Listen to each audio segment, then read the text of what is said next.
खोडा किळी त्यावरी बेडी कृपणतेची हातकडी हे कुटुंब दाढीची बांधवडी त्याही वरी भरणी नित्य आणि आपण असणार बायको असेल मुलं असतील आपण ते असेल संतती असेल हे असणार कुटुंब जे आहे हे कुटुंब म्हणजे मुख्य असणारा खोड आहे आणि त्याच्यापासून ती हाताला बांधलेली किंवा जीवाला बांधलेली एक बेडी आहे आणि त्या बेडीपासून कुणीही सुटत नाही बायकोपासून मुलापासून संपत्तीपासून संततीपासून सुटता येत नाही हे सगळे माईक आहे आणि याच्यामध्ये जीव बंधन पावलेलं आहे असं महाराज सांगतात घोड्याची खिळते स्त्री कठीण त्या कठीणपणाचे विंदाण निज माते ते त्या गुण स्त्रियापणा तोय आणि घोडा जो आहे त्याचा असणारा खिळ जी आहे ती खिळ म्हणजे मुख्य असणारी स्त्री आहे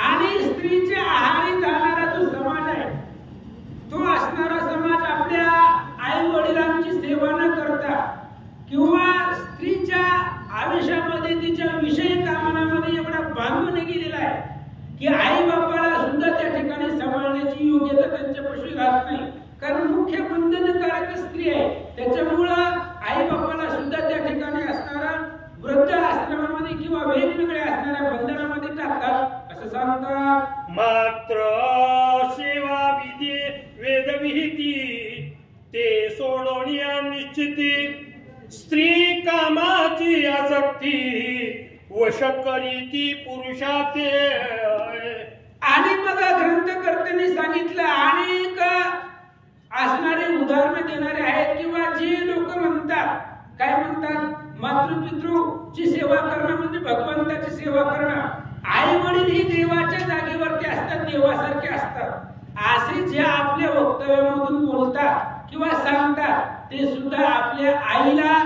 किंवा वडिलांची सेवा करत नाहीत कशामुळं आपल्या पत्नीच्या सांगण्यावरनं किंवा तिच्या आधीन असल्यामुळं आई वडिलांची सेवा करत नाही आपण करत नाही जे आपल्या वक्तव्यातून सांगतात की आई वडिलांची सेवा करणं ही भगवंताची सेवा आहे ते सुद्धा त्यांना जमत नाही असं महाराज सांगतात दरवेशियाचे वानर जायचे स्वस्वरूपी होती लीन ऐशी कृपा पूर्ण करुण आपले मुक्तपण त्या देशी आणि अशा प्रकारचा असणारा भगवंत हे सगळ्या मायेमधून सोडवण्यासाठी एखाद्या गारुड्यापाशी माकड असतं आणि ती गारुड्याच्या हातामध्ये असतं ते माकडाला कसं नाचवायचं त्याला मुक्तपणा नाही तू जसं नाचलेल तशा पद्धतीने तू नाचला जातो त्याला स्वतंत्रपणा नाही पण हे असणाऱ्या भगवंताची सेवा केल्यानंतर त्याची भक्ती केल्यानंतर हे जे काय असणारं बंधन आहे विषयाचं किंवा संसाराचं बंधन आहे ह्याच्यामधून बाजूला काढतो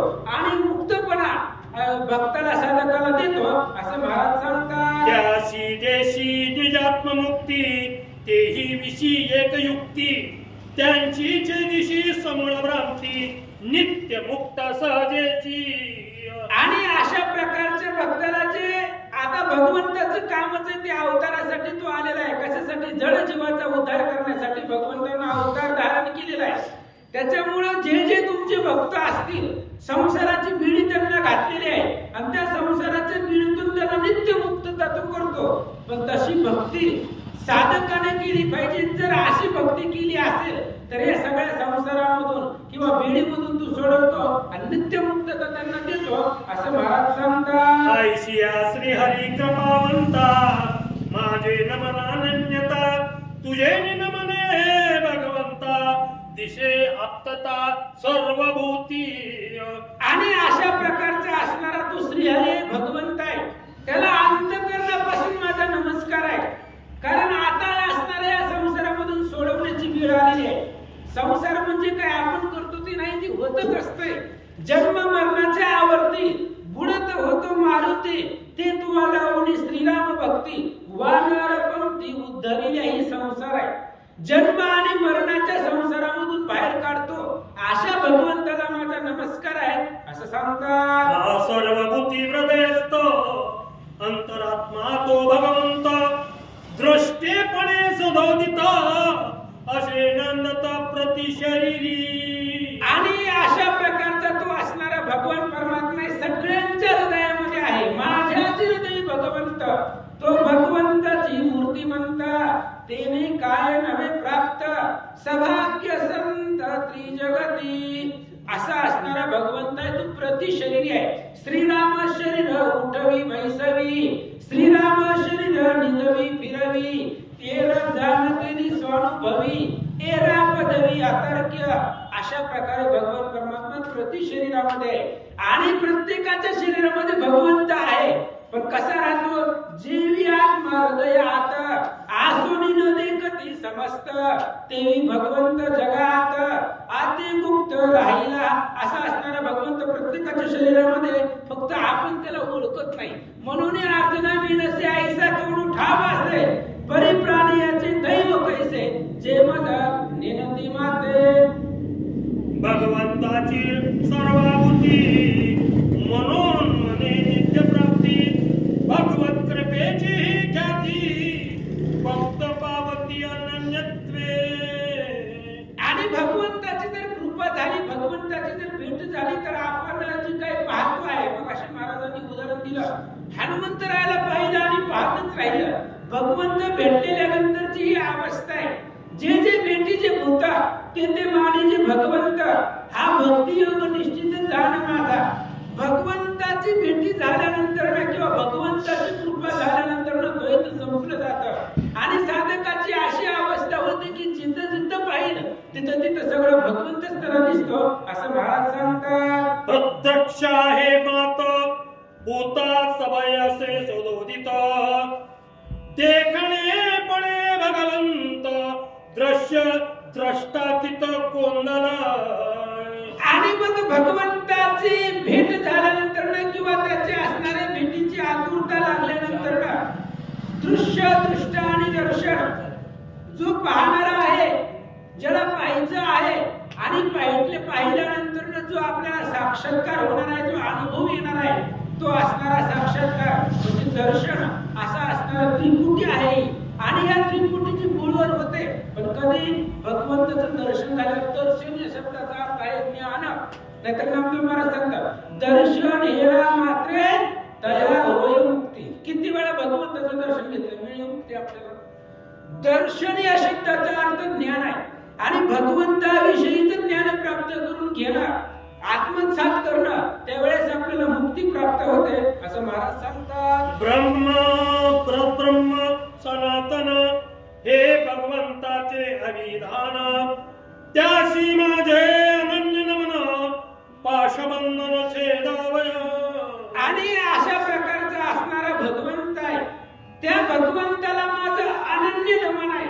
अनन्य भावना अनन्य या शब्दाचा अर्थ आहे वेगळा नाही जो भगवंतापासून दुरावला जात नाही अशा प्रकारचं अनन्य. आणि अनन्य नमस्कार माझा ते भगवंताला आहे. कशासाठी हे जे काही पाश आहेत सप्तपाश आहे ज्ञानपाश आहे धर्मपाश आहे अहमपाश आहे कर्मपाश आहे आश्रमपाश आहे वगैरे वगैरे अशा प्रकारचे सप्तपाश आहेत. आणि या सर्व पाशामधून निर्मुक्त करावा आणि जन्म मरणाच्या भवसागरामधून सोडवावा याच्यासाठी माझा भगवंताला नमस्कार. भगवंताची कृपा नव्हता कदा न तुटे अहम ममता ते अहम ममतेची कथा ऐकता सांगेन.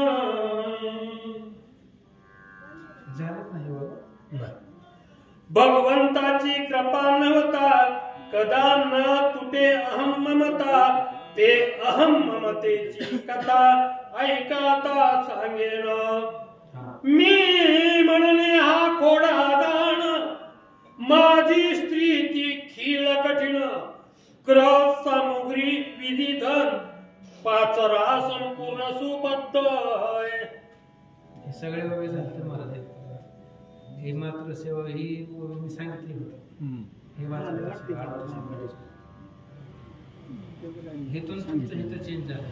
दरविषयाचे वानर जैसे पुरुषाशी वश करीतैसे नाचवे तैसे नाचे अनारिसे न करवे. आणि आता ही परत परत उभे सांगायचं म्हणलं टाइम देतो दुसरं काही नाही. अशा प्रकारचं भगवंताचं कथा आहे. अगोदरच्या ओळीमध्ये सांगितलेलं होतं मी बोलून मी गेलो होतो मातृपितृ सेवा भक्ती हे जे सांगतात ते सुद्धा स्त्रीच्या आसक्तीने वागदत्ताने आई वडिलांची सेवा करत नाही तिथपर्यंत आपण आलेलो होतो.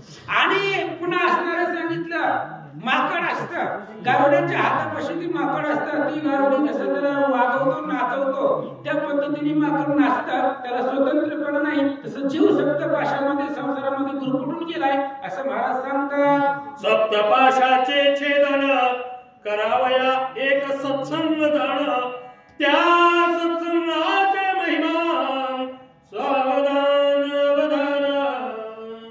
आणि सप्तपाशाचं छेदन करण्यासाठी एकच असणारा सत्संग आहे. सत्संगाशिवाय पाश छेदली जात नाही. आणि त्या सत्संगाचं महिमान सांगतो. संतांची संगत किती सामर्थ्यवान आहे त्याचा असणारा महिमान सांगतो. ऐका. श्रवण मननी निश्चळ वृत्ती, निधी ध्यासा साक्षात्कारी, परम प्रीती नाना चरित्रे श्रीहरीची गाती, धन्य त्रिजगती ते साधू.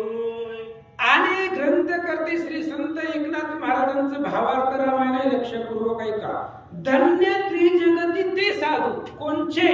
तेही प्राणा परोते, आवडते मज निरुते, जे भक्त चरित्रात ते प्रशंसिती, भगवंताच्या कीर्तीचं वर्णन करतात, श्रीहरीचे पोवाडे गातात, जगामध्ये तेच धन्य आहे असं महाराज सांगतात. जन्म जन्म सोमवंशी, योनिजा जन्म सूर्यवंशी, एकी शोषिले पुतनेची, ताटिकेशी पैके.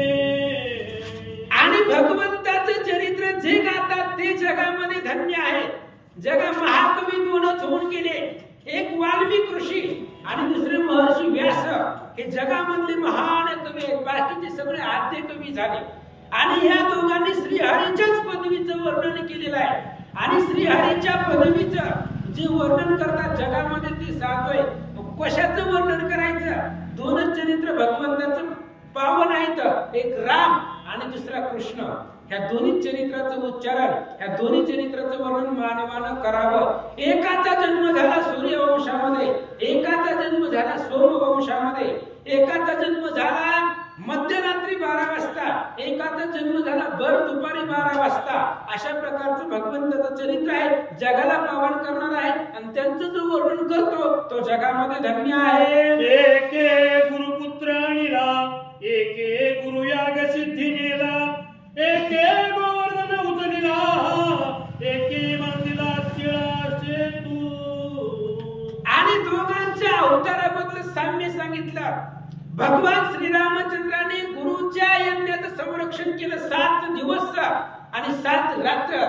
विश्वामित्राच्या यज्ञापुढे उभा राहिले आणि विश्वामित्राच्या यज्ञाचं संरक्षण राम अवतारामध्ये रामांनी केलं. भगवान श्रीकृष्ण अवतारामध्ये संदीपान ऋषीचा मुलगा मरण पावलेला होता. आणि संदीपान ऋषींच्या पत्नीनं कृष्णापाशी गुरु दक्षिणेमध्ये मागितलं, मला मुलगा, माझा मृत पावलेला मुलगा आणून दे. आणि एकानं गुरुच्या यज्ञाचं संरक्षण केलं, एकानं गुरुच्या असणाऱ्या मुलाला जिवंत केलं, एकानं गोवर्धन उचलला आपल्या करंगळीवरती आणि तो 1-2 दिवस नाही 7 रात्र गोवर्धन उचलून धरला होता भगवान श्रीकृष्णाचं. फक्त 7व्या वर्षी. 5व्या वर्षी ब्रह्मदेवानं वत्सहरण केलं, 6व्या वर्षी कालियाला मारलं आणि 7व्या वर्षी भगवान श्रीकृष्णानं करंगळीवरती गोवर्धन पर्वत उचलला. आणि भगवान श्रीरामचंद्रांनी नवे पाषाणाचा गुण, नवे समुद्राचे लक्षण. मग काय आहे? श्रीरामचरण प्रताप. समुद्रावर दगड तारली गेली, ती भगवंताच्या चरणाचा प्रताप आहे असं महाराज सांगतात. एके सोडून मातेशी सोये गेला गोकुळाशी, एके सांडोन निज राज्याशी वनवासी दंडकी. आणि भगवान श्रीकृष्ण ज्यावेळेस जन्मल्याबरोबर सांगितलं वसुदेवाला की मला घेऊन चला. आणि जन्मल्याबरोबर आईला सोडलं आणि गोकुळामध्ये भगवान श्रीकृष्ण आले. राम अवतारामध्ये भगवान श्रीकृष्णाने सर्व जनाला सोडलं आणि दंडकारण्यामध्ये रहिवास केला. आणि तिथून चरित्र भगवंताने आपल्या वाढवलं. जागे न होता कोणाची मथुरा नेली द्वारकेशी, रामे अयोध्या निज गजरेशी वैकुंठाची स्वये नेली. आणि भगवान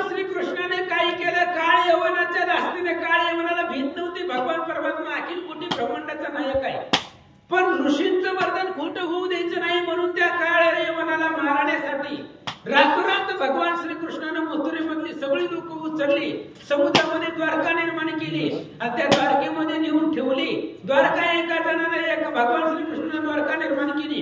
भगवान श्रीरामचंद्राने अख्खी नगरी जिवंत सगळी वैकुंठाला घेऊन गेले. असं रामचंद्राचं चरित्र आहे. ऐका. जागे न होता कोणाची मथुरा नेली द्वारकेशी, रामे अयोध्या निज गजरेशी वैकुंठाशी सोय नेली. एक लोणिया लागे आपण मातेशी, मातेपाशी करी रुदन, एक सीता शोके जाण करी रुदन वनवासी. भगवान श्रीकृष्णाने काय केलं? द्वाण्यासाठी, दयासाठी आपल्या असणाऱ्या आईपाशी रडले गेले. आणि एक भगवान श्री रामचंद्र सिद्धीसाठी रडले गेले. महाराज, जो राम आपल्या सिद्धीसाठी रडतोय ती सीता काही सर्वसामान्य नाही.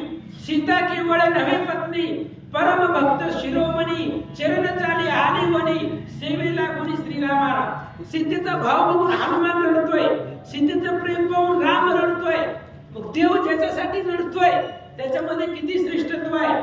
सीता फक्त पत्नी नाही, भक्तामध्ये रत्न आहे. आणि जर बायकोच असते तर 14 वर्षासाठी नवऱ्याच्या पाठीमागे गेली नसती. निस्सिम भक्त आहे सीता, म्हणून त्या सीतेसाठी राम रडणार आणि लोण्यासाठी भगवान श्रीकृष्ण यशोदेपाशी रडले. असं चरित्र भगवंताचं. ऐका. कोणी मारिला काळ यवन, वाळी मारिला सिंतरोन, शिशुपाळादी दैत्य कंदन, खर दूषण श्रीरामे. आणि भगवान श्रीकृष्णाने काळ यवनाला मारलं, फसवून मारलं. तसंच रामचंद्रांनी वालीला मारलं. वालीला मारण्याची 2 कारणे. समोरासमोर रामाने मारलं असतं, पण कश्यप ऋषीच्या वरदानाची माळा होती आणि कोणत्याही ऋषीच्या वरदानात चुकीचं करायचं नाही. ब्रह्म सृष्टी प्रतिपालन करायची. ब्रह्मयाने सृष्टी निर्मिली नाहीसी, आपण संरक्षावी तैसी, करू जाता आणारेसी शिष्टाचारासी मिळेना. म्हणून वालीला भगवंताना ऋषी लोकांचं, ब्रह्मदेवाचं, इंद्रादिक देवांचं वरदान प्रतिपालन केलं आणि वालीला मारलं. एकाने काळ यवनाला मारलं, एकाने कंसानं पाठवलेली राक्षस मारली, भगवंतानं दंडकाराने मला खरं कुशाला मारलं. अशी रामचंद्राचं चरित्र, कृष्णाचं चरित्र. ऐका. कंस चाणूर निर्दळन, मारिले रावण कुंभकर्ण, उग्र सेना राज स्थापन, लंका भुवन विभीषण. आणि भगवान श्रीकृष्णाने त्यांच्या चरित्रामध्ये, अवतारामध्ये कंस, चाणूर, मुष्टिका अशा प्रकारचे राक्षस मारले. आणि भगवान श्रीरामचंद्रांनी रावण कुंभकर्णाला मारलं, कंसाला मारलं, उग्रसेनाला मथुरेचं राज्य दिलं, रावणाला मारलं, विभीषणाला लंकेचं राज्य दिलं. असं भगवंताचं चरित्र. ऐका. श्रीराम व्रत एक पत्नी, कृष्ण ब्रह्मचारी, स्त्रिया बहुगुणी, कृष्णे तारिले गोकुळावणी, जगदोद्धरणी राम नाम. आणि भगवान श्रीकृष्ण अनेक पत्नी आहेत. 16,108 पत्नी भगवंताला आहे. पण तुका म्हणे नटघारी, भोग भूमी ब्रह्मचारी असा असणारा भगवंत आहे. राम अवतारामध्ये एकच पत्नीचं व्रत भगवंतांनी धारण केलं आणि अशा प्रकारचं चरित्र भगवंताचं आहे. ऐका. ऐसे करिता हरि कीर्तन, व्यास जारज पुत्र पावन, चोरट्या वाल्मिकाचे गण, रामायण शिववंद्य. आणि अशा प्रकारचं चरित्र आहे. भगवंतानं गोकुळ पावन केलं, पृथ्वी पावन केली भगवान श्रीकृष्णानं, आणि रामचंद्रांनी पावन केले. ते राम हे 2 अक्षर जगासाठी सोडले आणि राम नामानं जग पावन आहे. जग.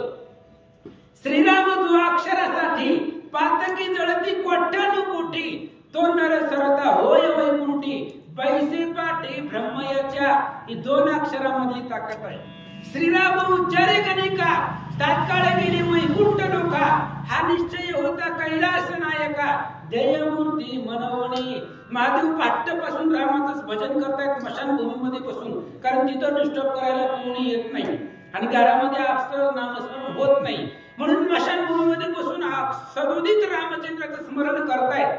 हा निश्चय भगवंताला आहे. जगाचा उद्धार रामनामाने होतो. अशा प्रकारचे व्यास आणि वाल्मिक यांनी भगवंताचं चरित्र वर्णन केलं आणि स्वतःही पावन झाले आणि जगालाही तारला. वर्णिता श्रीहरीची पदवी दोघे झाले महाकवी, त्या दोघांचे ग्रंथ गौरवी मुक्ती सर्वी पाविजे. व्यास आणि वाल्मिका दोघही महाकवी झालेले. 100 कोटी श्लोकांचं रामायण लिहिलं, 60 लाख श्लोकांचं महाभारत लिहिलं व्यास महाराजांनी, वाल्मिकांनी रामायण लिहिलं. हे दोन्ही महाकवी समुद्रासारखे ग्रंथ या दोघांनी लिहिले आणि दोघेही पावन झाले. भगवंताच्या पदवीचं वर्णन केलं, दोघेही पावन झाले आणि अख्ख्या जगाला या दोघांनी पावन केलं असं महाराज सांगतात. अमंगळा करिमंगळ ऐशी हरी कीर्ती निर्मळ, नाम मंगळा मंगळ सुमंगळ हरी कीर्ती. आणि भगवंताचं चरित्र आहे आणि या असणाऱ्या चरित्रासाठी कुठल्याही प्रकारचं विधिविधान लागत नाही, कुठल्याही प्रकारचे नियम पाळावे लागत नाही. भगवंताचं चरित्र अतिशय पावन आहे. किती अमंगळ असेल तरी सुद्धा त्याला पावन करतोय. हे भगवंताचं चरित्र आहे, नामस्मरण आहे असं महाराज सांगतात. राम नामाचे परिपाठी दोष जळती अकल्पकोटी, भुक्ती मुक्ती लागे पाठी पावन सृष्टी राम नामे. आणि राम नामामध्ये एवढं सामर्थ्य आहे. अकल्प सांगितलं, अकल्प दोष जरी असतील तरी राम नामानं संपली जातात. एवढं राम नामामध्ये सामर्थ्य आहे. वेद शास्त्रा माझारी हेची कथिने निर्धारी, जो श्रीराम नाम स्मरण करी त्याच्या नाशती पापराशी. रामाश्रम ग्रंथामधली उभी आहे. एवढं समर्थ रामनामाचं, रामचंद्राचं नाव आहे. अकल्प जरी दोष असले गेले तरी रामनामाने ते संपले जातात असं महाराज सांगतात. यमयातनेचे पितर चिंतिताची निरंतर, एकादशी हरी जागर वंशी तत्पर हो कोणी. अहो आपले जे पूर्वज असतील ती जरी यमाच्या बंधनामध्ये असतील तर ते विचार करतायत. धन्य हरी भक्त जन्मले ज्या वंशी, सकळ कुळाशी तारिये. यमाची यातना चुकविल दंड, वंशी झाले एक हरी भक्त. म्हणून यमाच्या बंधनामध्ये जे आहेत आपले पूर्वज ते विचार करतायत आमच्या वंशामध्ये एक तरी रामायणाला जाणारा व्हावा, एक तरी एकादशी करणारा व्हावा, एक तरी भगवंताचं भजन करणारा व्हावं. का? जेव्हा यम करील दंड तेव्हा कैसे दावाल तोंड, या लागी तुम्ही अखंड श्रीराम भजन कराची. राम पुत्र अथवा भातृपुत्र, दुहित्रो अथवा दोहित्र, करिता एकादशी जागर यम प्रहार पै चुके. आणि व्रतामध्ये सगळ्यात पावन व्रत म्हणजे एकादशी आहे. जे काय आपले असणारे पूर्वज आहेत जे यमाच्या बंधनामध्ये ते विचार करतायत. कारण गरुड पुराणाच्या अनुसार जर विचार केला तर पापी लोकांना, यमनगरी मधल्या लोकांना 84 नरक आहेत त्या ठिकाणी आणि ते सगळे भोगावे लागतात. असं तो विषय नाही घ्यायचा आपल्याला. पण ते विचार करतात की आमच्या वंशामध्ये कुणीही एकाना फक्त एक, मग ते मुलगी असू द्या, मुलीची मुलगी असू द्या, भावाचा मुलगा असू द्या, कोणीही असू द्या, पूर्ण परिवारामध्ये एकाने जरी एकादशी केली, भगवंताचं स्मरण केलं तरी आमच्यावरती होणारा यमप्रहार चुकतो असा ते विचार करतात. नामे नरकी उद्धरती, नामे स्वर्गस्थाची मुक्ती, ब्रह्मादिका मरपती जन्मवांचिती कलियुगी. आणि नामाने किती जरी महापातकी असला गेला तरी सुद्धा नामाने धरला जातो. म्हणून स्वर्गाचे आम्हाला इच्छिताती देवा, मृत्यूलोकी व्हावा जन्मा. कलियुगाची थोर ख्याती, नामासाठी लाभे मुक्ती.